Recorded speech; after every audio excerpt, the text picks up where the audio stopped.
Hey guys, this is Brandon Wilmarth with Tech in the Classroom, and today we're going to be looking at Shelfari. I will show you what Shelfari can do for you, especially in an English classroom or anytime that you have some type of summer reading and you want your students to have some authentic discussion. Just go to www.shelfari.com. I've got it bookmarked, so I'm going to click on this.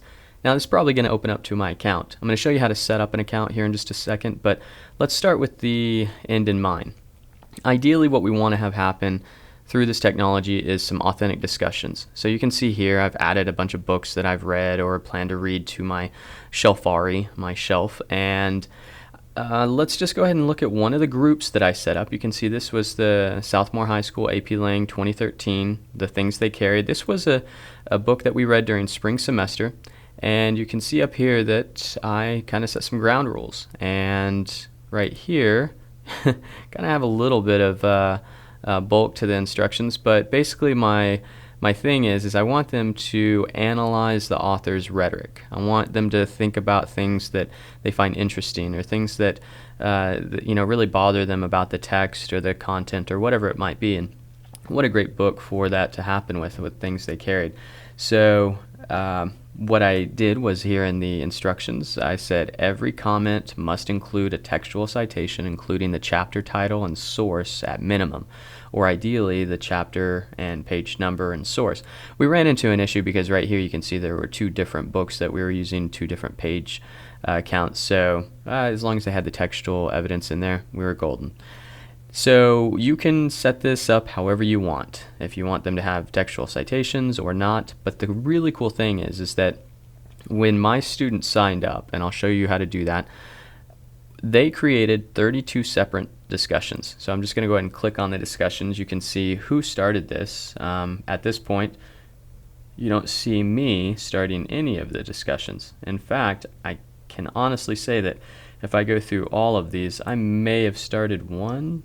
No, not even one. So I had a student teacher, and that was her, that was also moderating the discussions.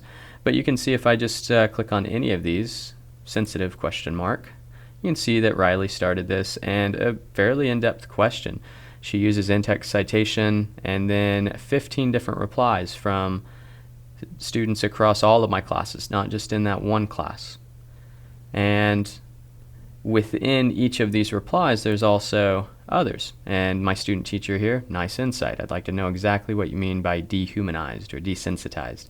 And so this prompted really great discussion in class with all of the stuff that they were doing here digitally. So it's, in a sense, kind of flipping the classroom.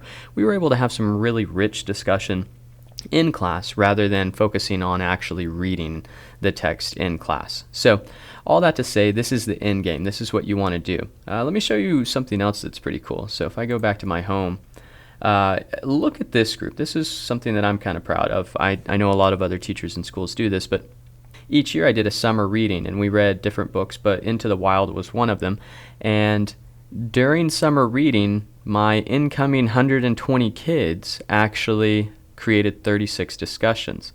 And if I look at the discussions, in fact, I started, because remember, these weren't my kids yet. I hadn't even met them. So I would post things like this. Remember to read all discussions before you post. And this is one of my favorite ones. I'm an English teacher, so I love concise language that is both informational and beautiful. So, and I go in to talk about what Krakauer does, and then I had 25 different replies from students that I had never even met, and I was able to, one, kind of get a little pre-assessment of, all right, what are their language skills, what are their reading skills, and create a rapport before they even step into my classroom in August. So some pretty cool things that you can do with Shelfari, and this is the end game. So how do you get set up? Well, we'll go into that right now. So I'm going to go ahead and sign out.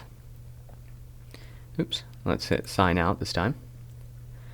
And if I want to register, all I have to do is have an Amazon.com account. Now, it didn't used to be like this. You used to be able to just register with any email and you'd have a specific Shelfari account. But now Shelfari is actually hooked up with Amazon, so you can even, if you want to, if you buy things from Amazon, you can have it add it to your shelf automatically. Some cool benefits to that, but what I need to do is click. I do not have an Amazon.com password. And let's use another personal email that I created for this.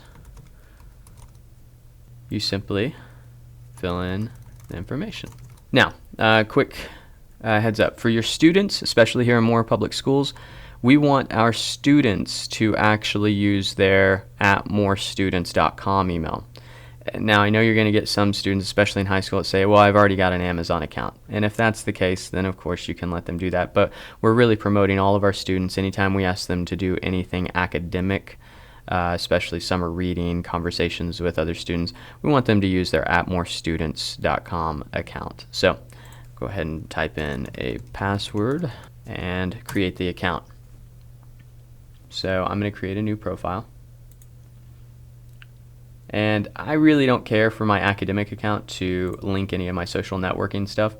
So this is what it looks like. There are a couple ground rules that I used to ask my students to always, whenever they do the public profile, make sure that they only put their first name with their last initial.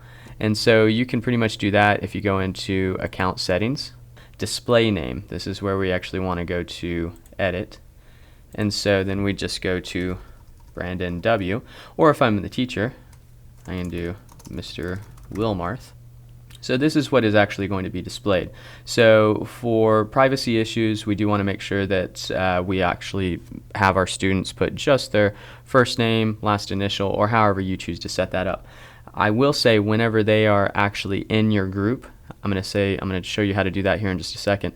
You can close that group to where only people that have that specific link can join, or you can even invite them by email. So the real name is displayed to only people that I follow, or you could edit that to never or everyone.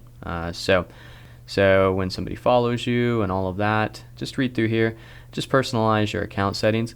And what you're looking for today is, how do I set up my summer reading group or my book discussion group? Well, it's pretty simple actually.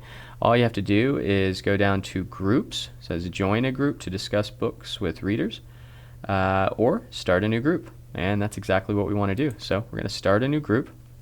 We're going to call this, I used to teach at Southmore, so let's call it Southmore English 3 Wilmarth. Okay, so this is the nuts and the bolts of the group. So right here, if you actually have a website, and you do, your Moore Public Schools website, you want to make sure that you paste that in. Location, I wouldn't necessarily do all that. Change the group pictures. That way they have a picture to identify the group as well as the name. Now, the other thing that we want to do is we want to copy the URL and then make sure that we paste that into a website that we can give our students, whether this is a summer reading group or if it's right in the middle of the semester. We want our students to be able to get to it very quickly, because sometimes whenever I go to search for in the community, if I go to search for groups, if I type in Southmore English 3-Wilmarth, if I don't have it exactly right, then it might not actually come up. Let's go to group settings one last time. And over here on the right hand side, this is where only members of this group can participate in this group's discussion. So who can see this group's discussions? Members and Shelf. Only members of this group. We don't want it open to the public, unless you do. I had a pretty cool instance where somebody from New York, which was a teacher, saw my Things They Carry discussion, and then our classes started combining discussions, and my 2010 class actually discussed the book with kids that were reading it in New York as well. So this is where you want everyone to be able to join the group, unless you want to get the email of every single student and send it to them. So just be aware, if you do select only invitees, that's going to be a lot of work on your part. And then who can send invitations to this group? I would say only administrators of this group.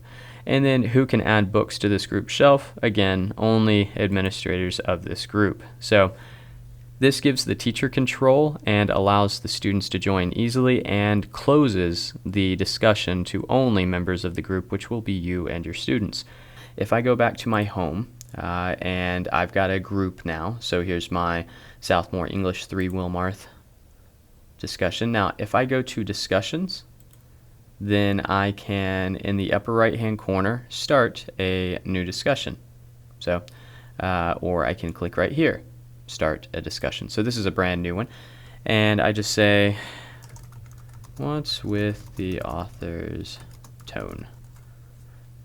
And that's the subject, and then there is my discussion. So of course, when somebody replies to this, I will get notified. If I don't want to be notified of that as either the teacher or the student that's discussing this and posting, then I can just click that little button that you saw just a second ago. So notify me of all new discussion activity, and then within this right here, notify me of new replies. I don't want to know, so hit save.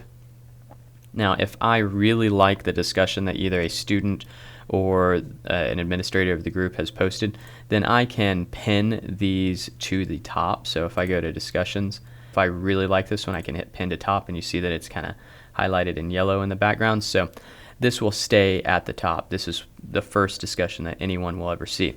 If somebody replies to this, it will show up like this. This is a reply. Hit save. And again, in the discussion, you can see it says one reply. Even within the replies, if someone is reading through this thread and then says, oh, good insight. And ideally, you're not having a conversation with yourself. You have several students discussing. Then if I go back to the discussions, then you can see it's two replies. So another thing that I did want to show you is that if you go into the discussion as the administrator, this is your group, you've created this, and really even if you're a student, if you're going into the group and you're looking at discussions, anything that you haven't read yet, this really works well for teachers because you don't have to reread things that you've already read. So this summer reading is all new. I have not read this. In fact, this was built for another teacher that was taking over the class, so I haven't read all of these through here. So if I click on this discussion, then it will say that there are 4 unread replies. And so go to the first unread. This really helps when there's 25, 30 discussion posts. And if I've read all of these, I can click this and it will go right to the first one that I haven't read, and I can begin reading. Same thing with anything that is posted as a reply to any of the posts. So hands down, one of my favorite tools for any type of digital discussion, and it's a really good tool for you and your students to enter into a safe conversation where they have time to think about what they're going to say. And ideally, it promotes close reading too, because they have to read through all of the other posts and think about what other people are really wanting to express and say before they say what they're going to. So by all means, use this group as a model. It's Southmore English 3 AP Lang Summer Reading Group. Honestly, I probably like my Things They Carried discussions a little bit better, but if you if you're doing a junior high group, you probably don't want them to read the Things They Carried discussion. So it gets a little deep and dark and goes some weird places. So anyway, all that to say, I hope that you have a great time with Shelfari, and happy posting.